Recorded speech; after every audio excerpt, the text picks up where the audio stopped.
Stuck on an island with 2 decks in hand. With Takeoff on board, things are just as I planned. I'm thinking I'll win when my boot plays triple coils, inks and brawls, and my plans are foiled. Come on now, let's play some Lorcana. Watch Big Takeoff rise up from dueling lava. We'll slurp spaghetti like the tramp with seas of blue to help us ramp a smorgasbord of lore. It's Lorcana. Goofy hitting hard with the new jam. He's always hitting it hard with the new jams. I don't think there's a day that he's not in that recording studio refining the next song. What's that make, like 6 renditions of the theme song? I think so. Incredible. He's a man of many talents, and I think a lot of people don't think of Goofy when they think about singing. But he's one of the best. Welcome back to Smorcana, everybody. My name's Brett. I'm Katie. And we are here to discuss snacks, Disney, and of course, our favorite game, Lorcana. The 3 pillars that everyone needs in order to have their tripod of life continue to stand. Listen, there are so many podcasts that deal with those specific 3 topics, and out of the thousands and thousands of them, we are one. And number 1, to boot. Katie, we promised a report last week. We sure did. And we are not going to let you down, dear listener. Last week, we were discussing all the cards we were excited to see on Archazia's Island. And we had the thought that there are a lot of food-related cards in this set of Lorcana. So I promised you, dear listener, that by the next episode, we would count all of the food-related cards in this set of Lorcana. This took hours of painstaking research, poring over the artwork of these cards. We went in depth. We needed to make sure that our numbers were accurate. We needed them to be beyond dispute. We delved and delved to come up with these final figures. Now, there are a couple of stipulations here.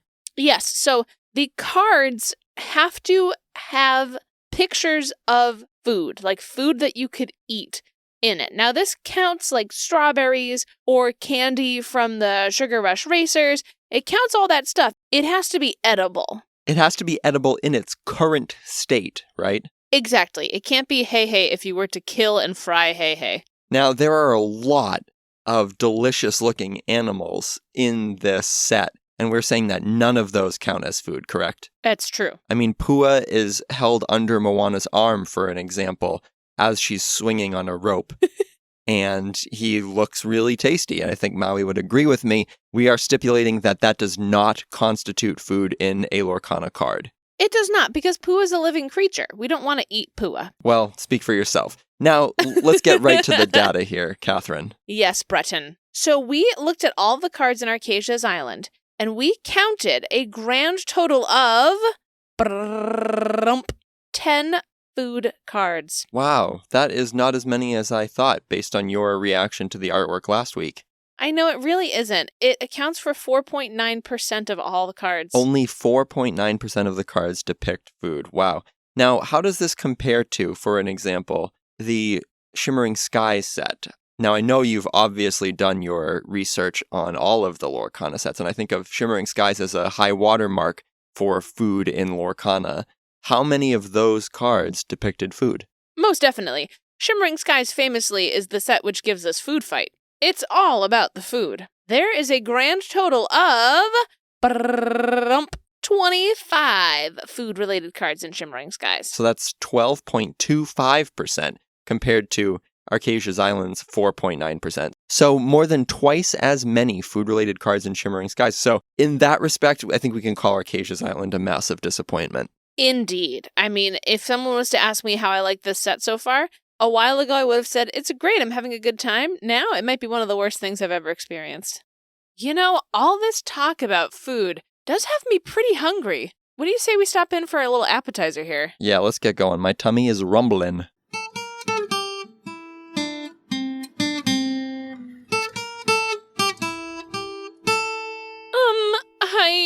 I have your appetizer.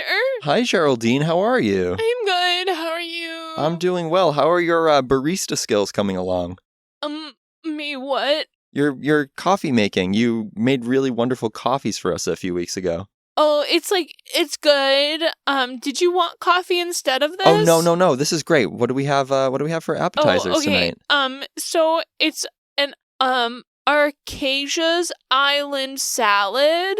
It's like a tropical salad, like nuts and pineapples and stuff in it. Ooh, this looks great. Pineapples and cashews are one of my favorite food combinations. Thank you so much, Geraldine. Bon appetit. Thank you.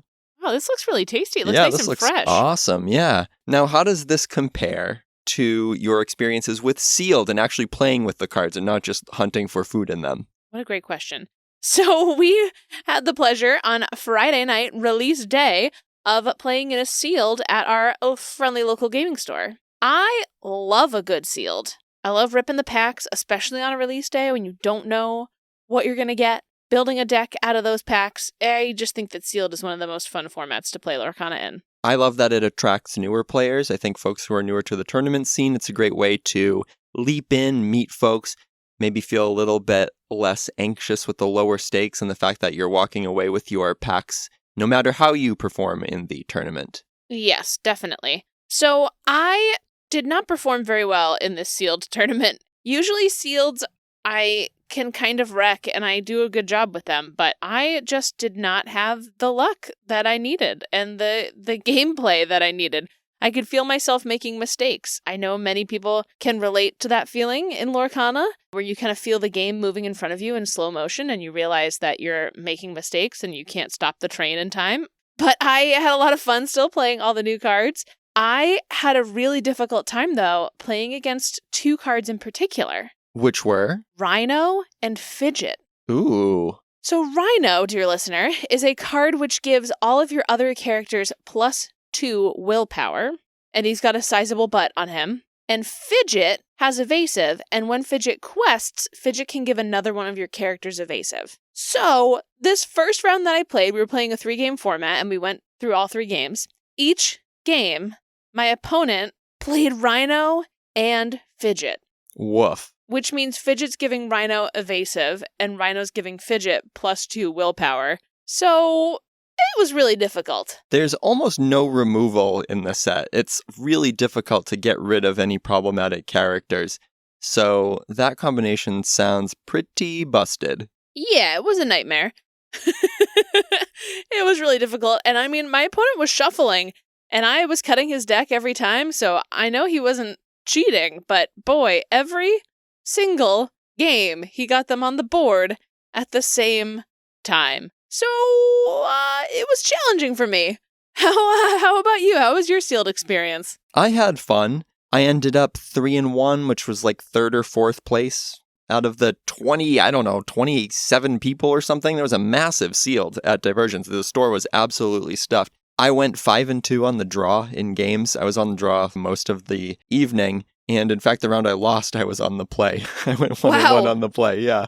That's freakish. Yeah, and so the last game of the round that I lost, I could only get to 19 lore. It was an incredible game. My opponent had the legendary Mickey Mouse, and I knew from seeing him ink it in the first game that he had the huge Taka, the 12-12. And so I knew that, he was going to be trying to combo off and play that Taka for free with the Mickey Mouse. And so I was playing around it pretty carefully for most of the game, and the Mickey was just sitting there, and I was waiting. And eventually I built up enough of a board advantage, including a TikTok Croc, that I was able to give Bodyguard, that I said, okay, you've got 2 cards in your hand. One of them has to be a strength buff for Mickey, and the other one has to be Taka.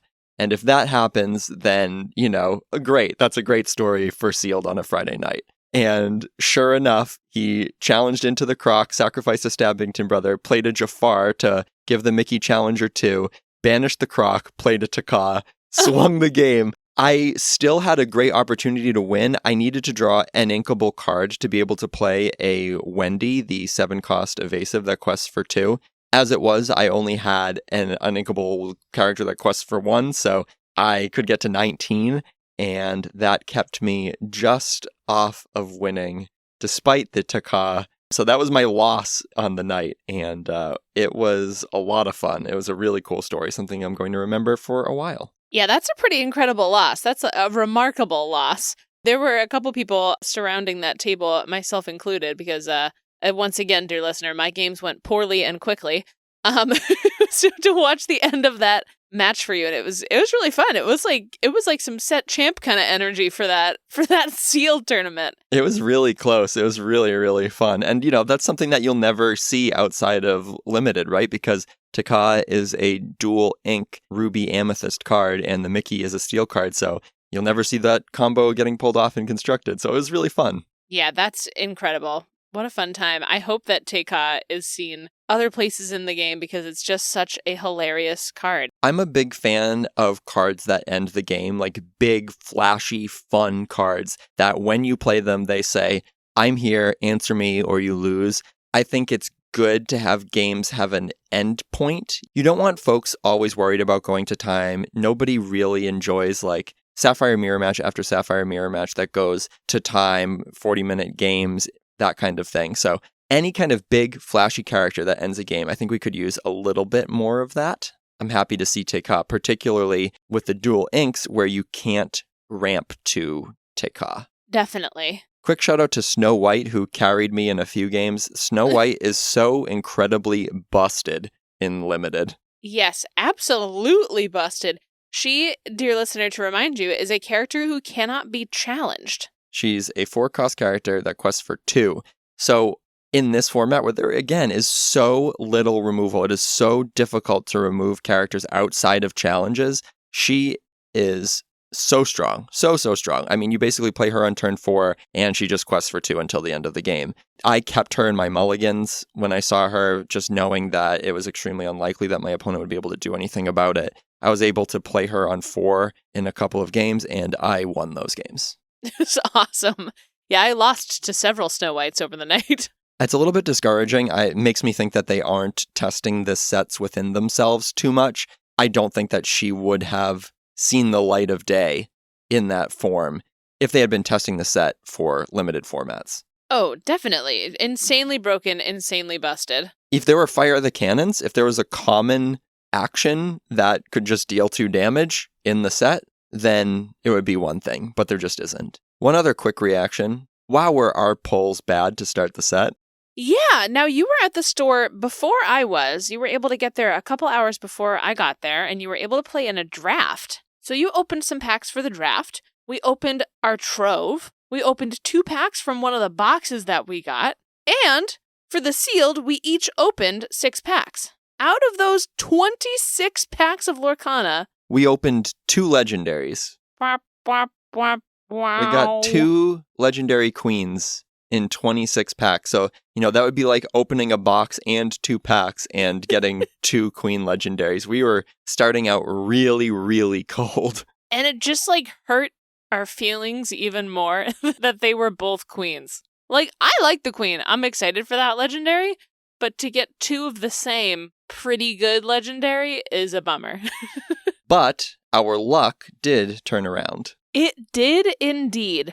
So like we said, that was at the point where we had only opened 2 packs from that box, and we had a whole other box that we were taking home with us. We opened several more legendaries, including a Tamatoa, one of the hottest legendaries out there. Tamatoa, which is going for $70. Yeah, so that was nice.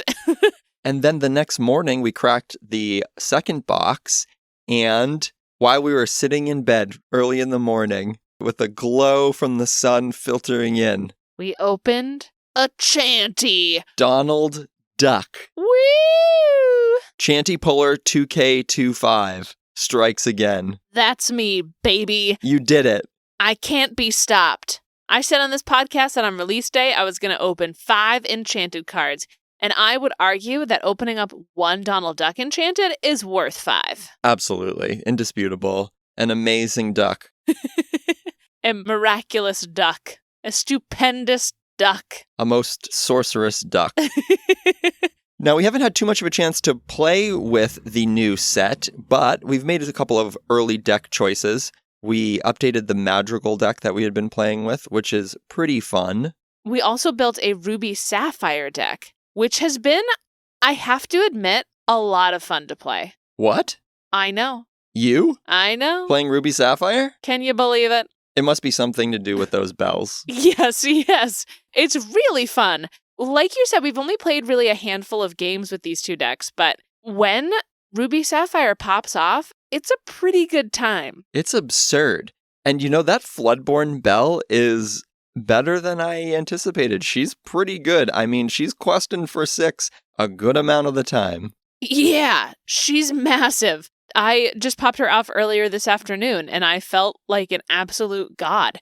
These cards are so new that I had a moment where I couldn't quite tell that I had lethal. And you and I were playing a little open-handed at home, and you were like, no, you've got lethal with Belle.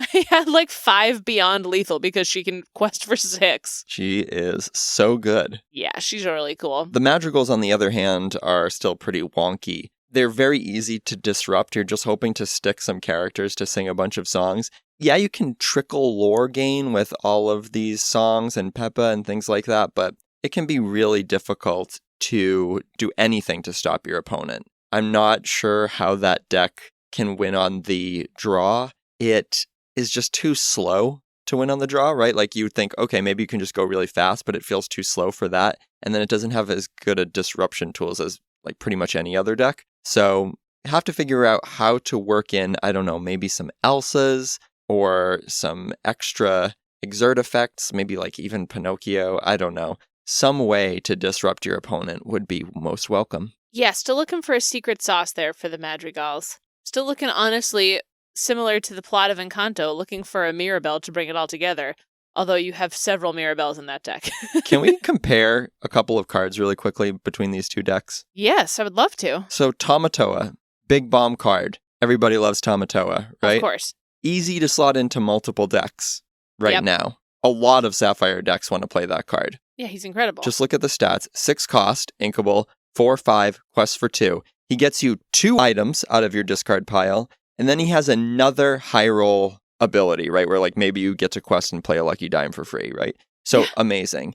Then look at Mirabelle, the Floodborn. Similar. 6 cost, inkable, 2/6 instead of 4/5. So worse stats, but similar. Quest for 2, the same as Tamatoa. Retrieves 1 card from your discard pile, only on quest, not on play, and doesn't have any other ability beyond being able to shift on turn 4, which I'm not sure is that great of a benefit when the Mirabelle you might want to shift on has Singer 5 already, and there are no 6-cost songs to sing. Yeah, that is disappointing. That comparison became really clear. We were playing a multiplayer game actually earlier today, and there was a moment where our third opponent was looking at Mirabelle on your board and Tamatoa on my board, and it just became clear to me that Tamatoa was a much bigger threat than Mirabelle is. To say the least. And I was like, dang, Mirabelle's like the point of that deck, and Tamatoa's just like eating it completely, like just so much better. And it's frustrating because Mirabelle is so much more restrictive. She has to be played in Amber Amethyst, a color pairing that is not traditionally super strong. So it would have been cool if that Mirabelle was, a real bomb character that made the Madrigal deck good. She's a super rare. She's the main character of Encanto, the protagonist, and she's pretty weak. And she's in the same cost slot as that Tamatoa with a kind of similar effect and is just so much worse. Couldn't she have been like a 6/6 and have that ability? Yeah, right? So she's just kind of a stat house, or maybe she gets 2 or 3 songs back from your discard so that you're like really refilling your hand on the quest and it makes it worth it to set that up. I mean, she's not even close, not even in the same universe as the Tamatoa, so a little bit frustrating, a little bit sad. Yeah, a little bit of a tough time. We did have fun though today playing these two decks in a multiplayer game against Diggy Diggy Hole. Shout out to Amy, who played against us and is still learning Lorcana. This is like maybe her 5th game of Lorcana that she's ever played. But she listens to the pod, so she's been learning from the pod. And Diggy Diggy Hole still absolutely crushed us in the first game we played against it. Yep. Still hard to stop that deck when it goes first. Yes, exactly. So if you're an old Diggy Diggy Hole player and you don't want to give it up, I think you have a little bit of time before you have to retire that.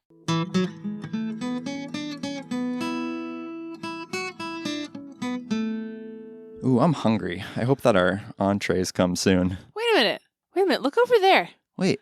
Don't we know that person? Oh, I would recognize that hair anywhere. That's a glorious That man. is the best hair in Lorcana. Oh my God, look.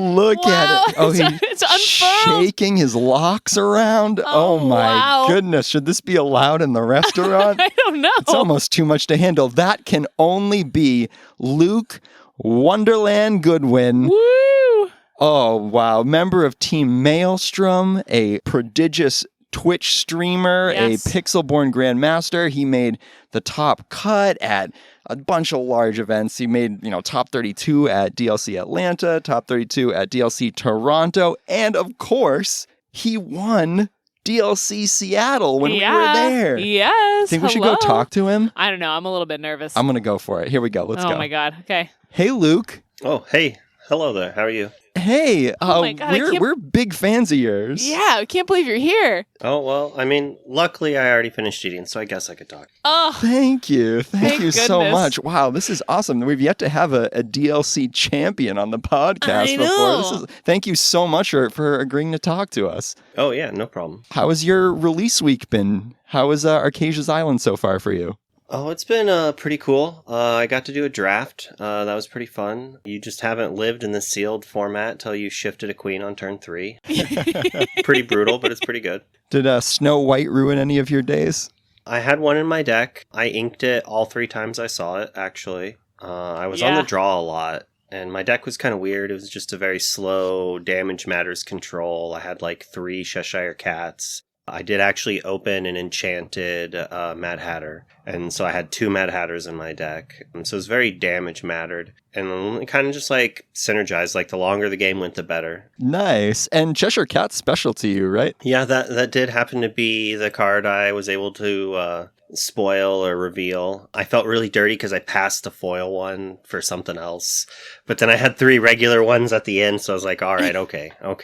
That's pretty Yeah, great. still That's worth- pretty great. Yeah, that's one of the I think that's one of the hardest things, especially in a draft, is watching the card go by and like kind of praying that no one else wants it, or that Yeah. they'll be, I don't know, maybe not think enough to take a good card and then it'll come back to you. That's one issue with having 2 rares and a foil in a pack, is just like, oh, there's multiple cards I really, really want, and I only get one, and I know there's no way that these other ones are tabling around. So, Luke, are you hyped for Archazia's Island? Do you think it's going to be a good set? Do you think the meta game will be dynamic and interesting? Well, we can doom and gloom and just assume that Sapphire is gonna like crush, but like Zach Bivens just did well playing Amber Steel. There's a lot of game for a lot of different archetypes. Most sets kind of start out this way. People start to doom and gloom for a little bit and really just get upset about things, and then people, kind of solve the format, or they attack the boogeyman, and the meta shifts down a little bit, and then more decks become playable. I'm pretty excited. I think a few archetypes like Emerald, Amber have like lady archetypes, and who beat down instead of just being a discard deck, or they have the Tramp to try to like combo with Chernabog.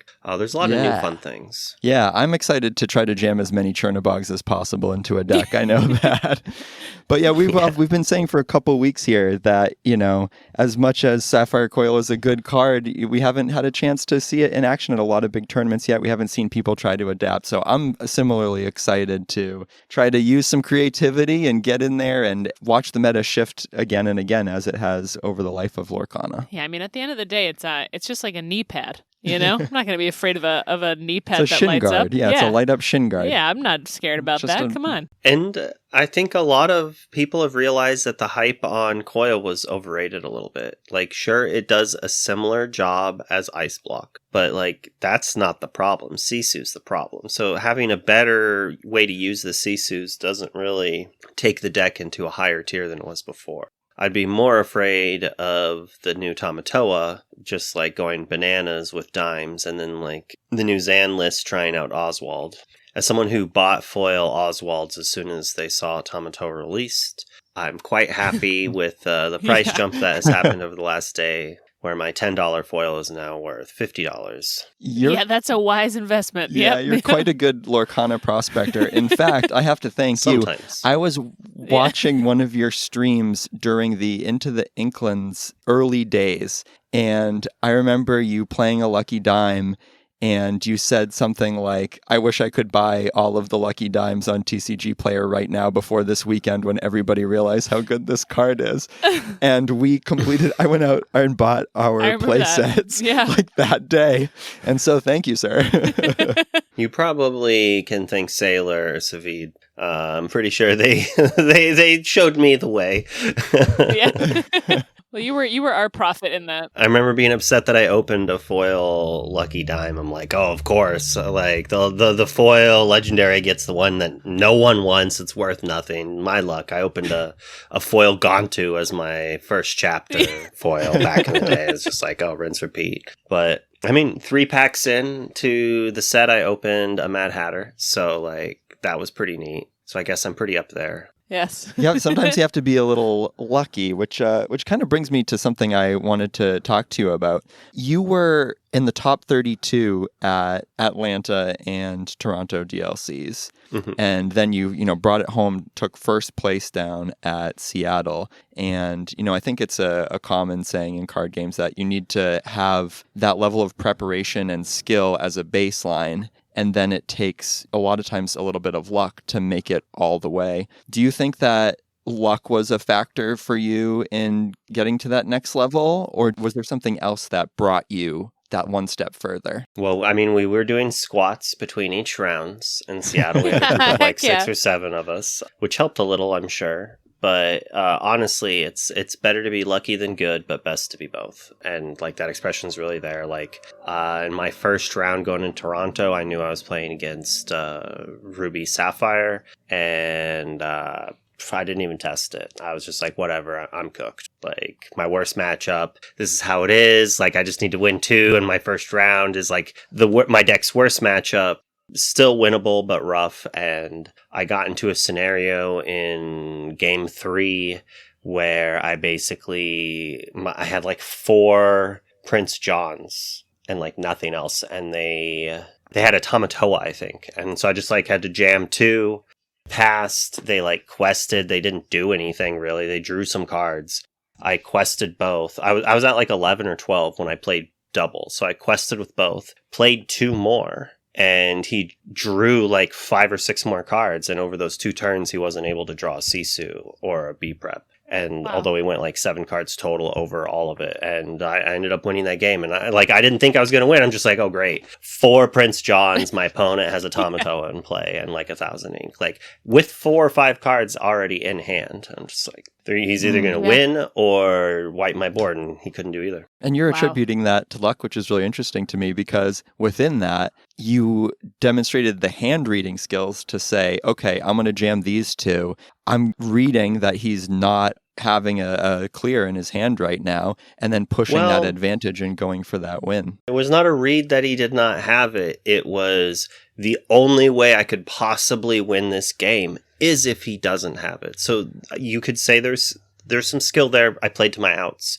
I realized the only way that I'm probably winning this game is to have to play these and hope he doesn't board wipe me or answer anyway. And he wasn't able to fully do it, and I won because of it. So there's a little bit there. It's like you do have to play to your outs sometimes, which will mean making poor plays or playing into an obvious trap if you think you lose in the long game, assuredly. That's demonstrative of a great skill set and, a well-earned victory for you. So you took home a golden Mickey plus a bunch of other cool stuff. How has your life changed, if at all? Getting those big rewards. I haven't sold like any of it really, so not as much as I'd hoped. I really wanted to be able to like sell the Mickey for like 15,000-20,000 right away. Maybe like use that to jump up to be able to get a whole house loan or something, or at least start renting a better house, but yet have not sold it yet. So that wasn't that big. And then randomly finding out I qualified for Worlds and that the Worlds promo is going to be worth a lot more. It's like, well, maybe, there's a chance. Like, the dreamer in me is like, maybe someone's going to offer me 100,000 and I can go to like one of the LGSs I like and like start some partnership and like, do the dream of help running a store. I think a lot of people in my position or card game players over the years have dreams of wanting to do that. I love that. I mean, I love that just shows what an earnest card player you are. I think that a lot of times there's some folks who just are in it just to get the prizes and don't really care about like, the game and the purpose of having games like this in the world. Oh, I mean, I like that's money. Great. Don't get me wrong. We all do. Yeah. I won't lie about it. Like when I heard about this game, I was like, well, there's Disney money behind it. So like, hopefully the rewards will be good. And I am a jaded Magic player where I feel like over the 20 years I've played the game, the decisions that have been made have overall been negative in my experience. But I also understand I am a minority player in regards to the competitive level I play at. The average player is more of a social player. Like the competitive scene is a small percentage of TCG players, Yes. Lorcana included. Luckily, it doesn't take much for them to print a piece of cardboard that other people pay a lot of money for. So hopefully we get to keep our big events for a while. The big events are so much fun too. It's just great to watch. It's great to attend. It's great. Like the whole thing is just so good for the game. And we've seen a lot of casual players make their way to those big events and have a really, really good time. Oh, yeah. I think that's something that we like to try to do on this podcast is talk to the folks who are big Disney fans who this is their first card game and they might be looking to get a better grasp of the mechanics and maybe take another step forward towards being competitive. What would be the first piece of advice you'd give to somebody who is a first-time card game player who loves Disney and who wants to get better at the game? Be fine with losing. Yeah. I mean, really, like, it's a big, important thing. If you can't handle losing, you're not going to be able to handle playing the amount of games you need to play.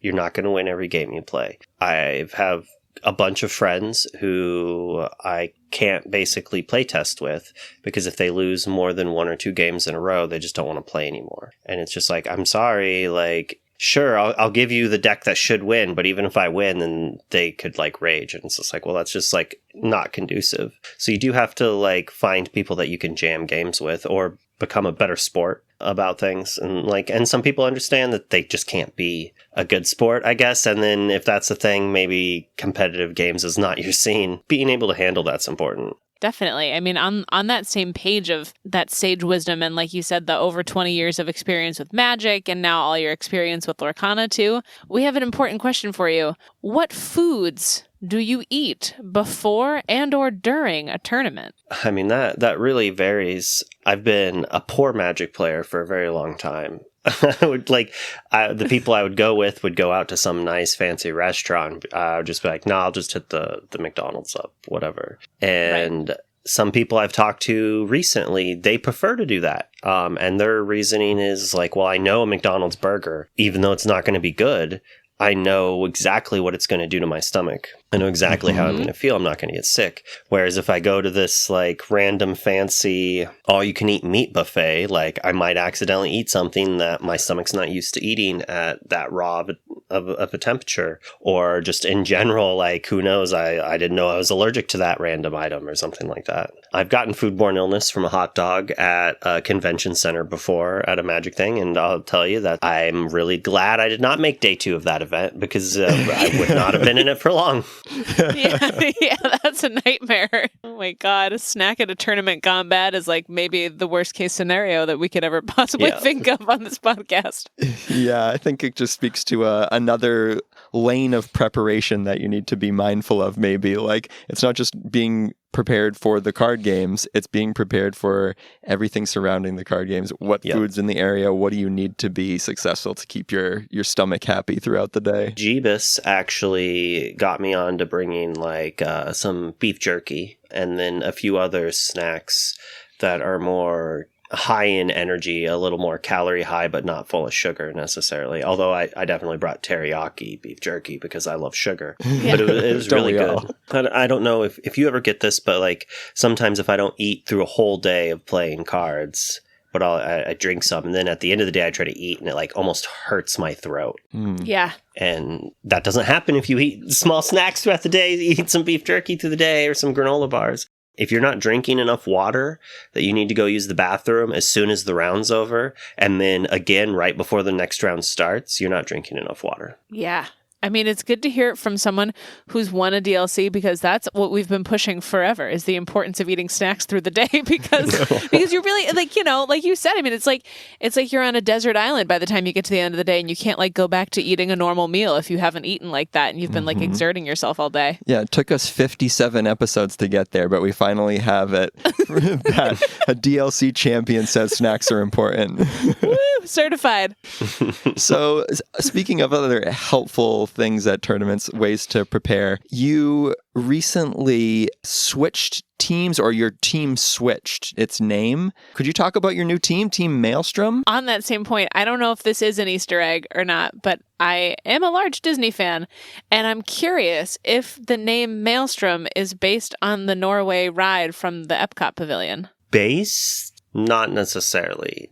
Did we know of it after we had pondered ideas? Yes. It was like, oh, did you know? And it's like, oh yeah, actually that is a neat thing. Like, yes, I was on that ride as a child. The only memories I have is darkness and like the smell of water. That's all I can remember of it. But Sure. That chlorine That's pretty much smell. all it was. That's about all I remember from the Norway ride too. I also just remember a very large troll. Yeah, and he pushes you off the wall. It's very weird. Not everyone on the team is a huge Disney fan. Like, I would probably be on the lowest Disney fan. I don't dislike Disney.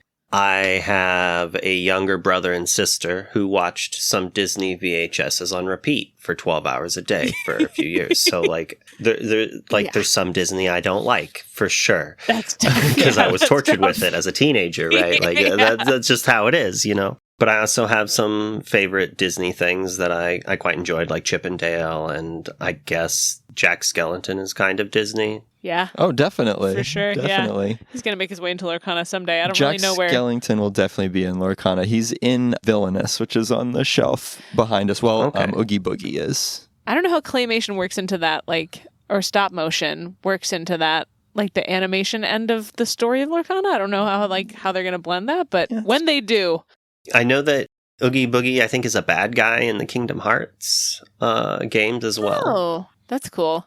Yeah, they'll make their way. They'll be in there. Yeah, they have. It has such a big following. Escape artist Lilo should have been the dog. Yes. Yeah, Zero. Oh my God. Zero, that's it. I could not remember his name. I want to say Biscuit for some reason. I know that's definitely not it. All dogs could be named Biscuit. So. Yeah, pretty much. Okay, so apropos of nothing almost. Brett here loves airfoil more than probably anything in life. Possibly more than air itself. I don't know. I understand that you are also an airfoil lover. Oh, yeah. What are your thoughts on it? Where do you see airfoil in the future? What's going on with airfoil? I haven't used airfoil since Pete got printed. Yep. And the new Gone too. So with Pete being a solid 4 of, it's a little rough, especially when they bounce it. But when you get to use it, it's real good. Yeah, it's so much fun, too. It is. It's super fun. I haven't been able to use it with the owl yet, but I did make a list, I think, that had like 3 or 4 airfoils and 1 owl in it. And then trying to use like the new pirate stuff. It was like a mixture of the new pirates and airfoils, because you're already using these actions to try to ready your pirates. So you might as well get more cards at the same time. I'll definitely play it on stream, and then we'll see how good it actually is.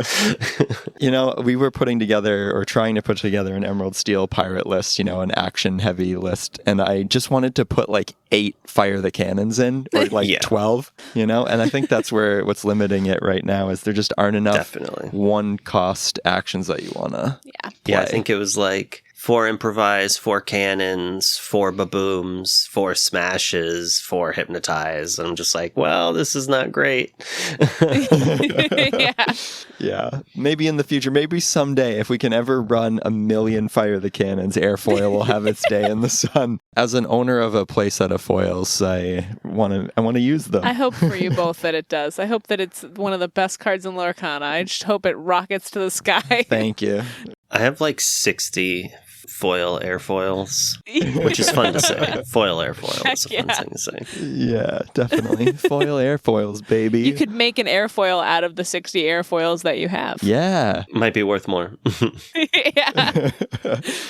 All right. Well, I think we should get to our game. What do you think? Oh, yeah. We have a It's game time. that we love to play with our guests. It's called Ink Play Banish. We're going to give you 3 items in a certain category, and you're going to tell us which one you would ink, which is, sometimes you'd like to use it and sometimes you wouldn't. Play means it's something that you always want to use time after time, and banish means you want to get rid of it. So we're going to start off with set 7 deck archetypes. So Archazia's Island deck archetypes. We've got the Madrigals, the Racers, the Sugar Rush Racers, and Puppies. Which one of those would you ink, play, and banish? I think we're going to banish the Puppies. It's actually kind of tough between the other two. Like, I could flip-flop on either of them. I think we're probably going to have to ink the Racers for now and play the Madrigals, because I think that could probably be the most competitive. I like the new song. I like the new singer. I wish there was more to sing with her than just the new song, but it also combos with Bruno, so maybe it'll do something. The Racers, I think, could be good in the long run just because of Calhoun and King Candy. Mostly King Candy. Like, you could drop him and then trade and then take out another character. It's pretty solid, I think. Has some good potential there in the long run. And I understand wanting to banish the Puppies. Freckles is just too strong for people. I mean, having revealed Freckles, we understand how amazing that card is. I'm sorry to banish the Puppies on you. I would love to play them, but like the best puppy cards aren't puppies. The best puppy cards are the Pongo, the Perdita, and the whatever the bodyguard super dog is. Thunderbolts. Thunderbolts, yeah. I do kind of like the puppy that when a puppy's banished, you put into your inkwell. And then I like the one that you reveal cards. Like, those have some synergies, but what we need is like 1 cost, 2/1 puppy with an ability that matters. A few things like that. Not 2 cost, 2/2, 1 lore, something gets -1. Yeah. Oh, poor Freckles. Tragedy, a dagger. A dagger to the heart.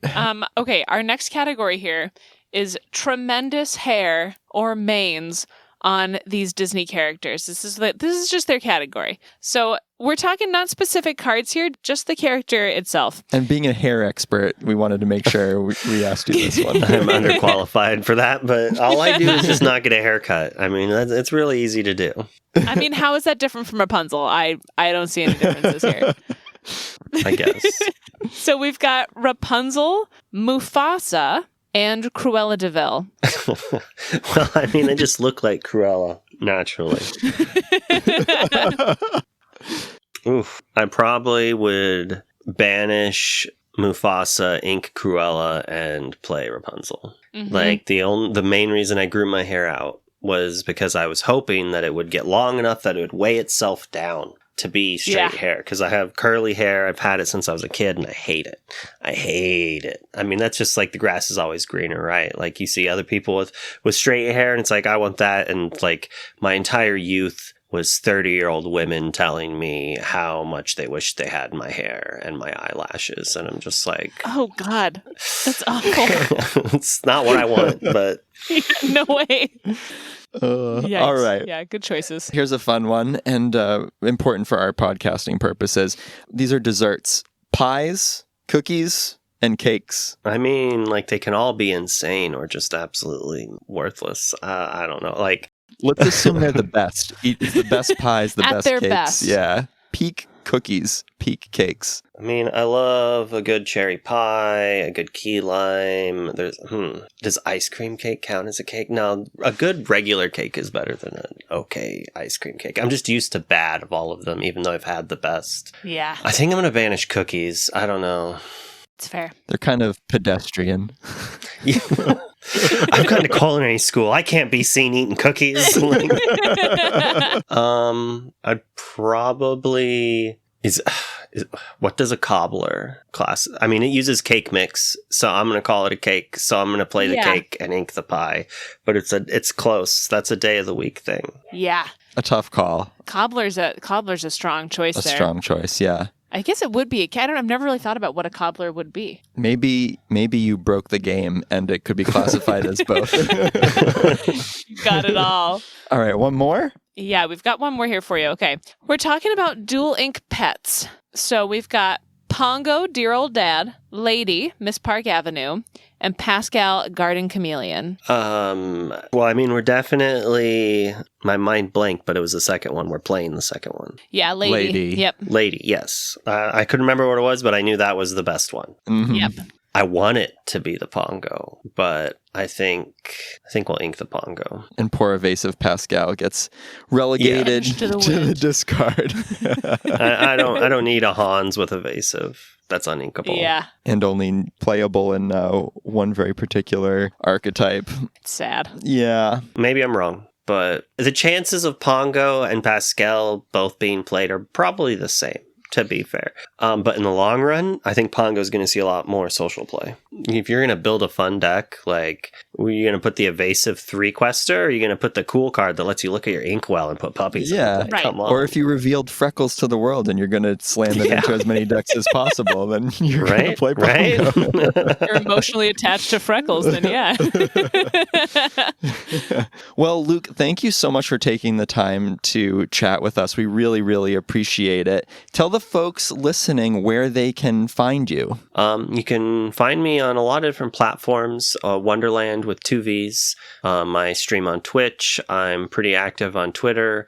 I should be more active on Blue Sky, but I'm lazy. The same thing can be said with Instagram. The platforms that I should be more active on, the ones I don't use. There's too many. There's too many platforms. Yeah, too many to keep up with. We get it, yeah. Well, we're going to be rooting for you at Worlds whenever that thank you. happens to be. Good luck to Hopefully you. soon. And Yeah. hopefully we know soon. Yeah, good luck to you and good luck to Team Maelstrom and all your future endeavors. Thanks so much for stopping by in the Smorcana Cafe. Oh, thanks for having me.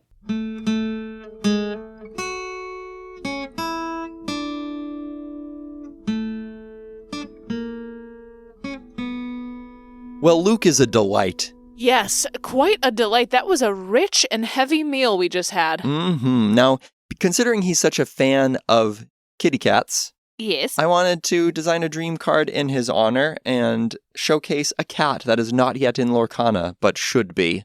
Ooh, how fantastic. Let me see. What? Who is this? This is Mochi. Mochi Rocket Cat. What? Yeah.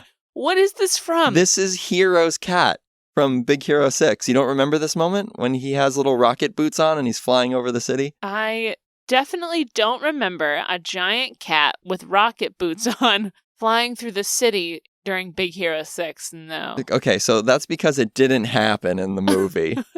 Okay. He's just a then regular sized cat. It's just him. It's just the perspective there that makes him look giant. He's a regular sized cat. This is a drawing of him flying over San Francisco.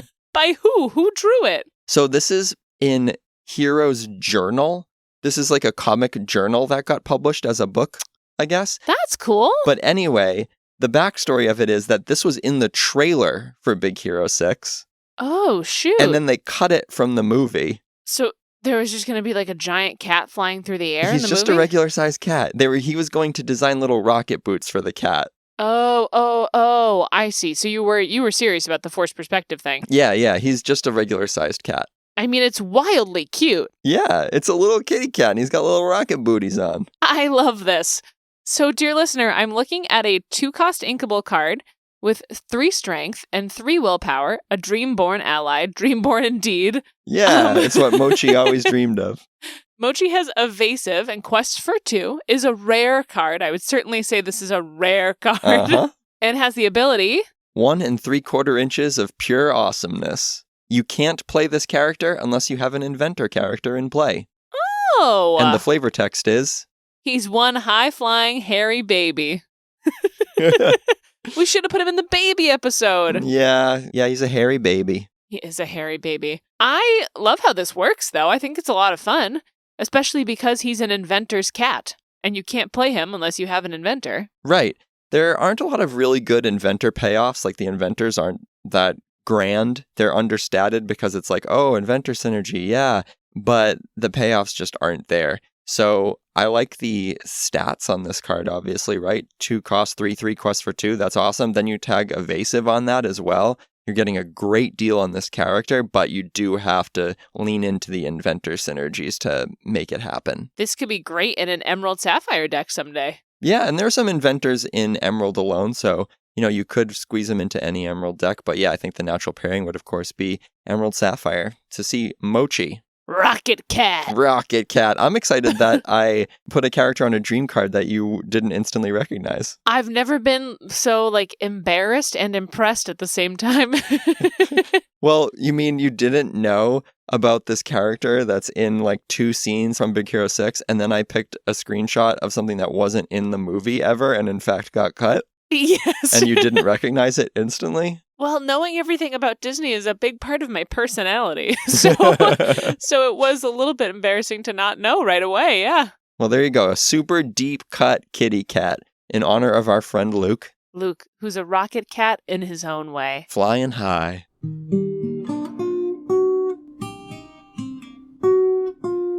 Katie, what's next on the menu? What isn't coming up on the menu? So we will have some recaps from the first little tournaments of Archazia's Island, some that we will participate in, some that we may have seen via streaming, all kinds of tournaments going on as everybody finally gets their hands all over these new cards. We're also going to take a look at items in Lorcana, a hot topic at the moment. So we're going to look at the progression of the utilization of items across the history of Lorcana. We'll look at some of the strongest item cards, and we'll talk about whether or not item cards in general might need an adjustment moving forward. Hot topic. Until that episode drops, you can engage with us on social media. We're on all the major platforms. If you're really enjoying this content and you feel like you want to support us, you can do so by following us on whatever podcast platform you prefer, whether that's Spotify, Apple, or any other one. You can also go to tiptopjar.com/smorkana and leave us a monetary contribution. We'd appreciate any small amount. We appreciate your support in any form it comes in. A little can go quite a long way, as the brave little tailor taught us all. Until next time, keep on snacking, everybody. Yum, yum, yum, yum, yum. Ooh, pineapple.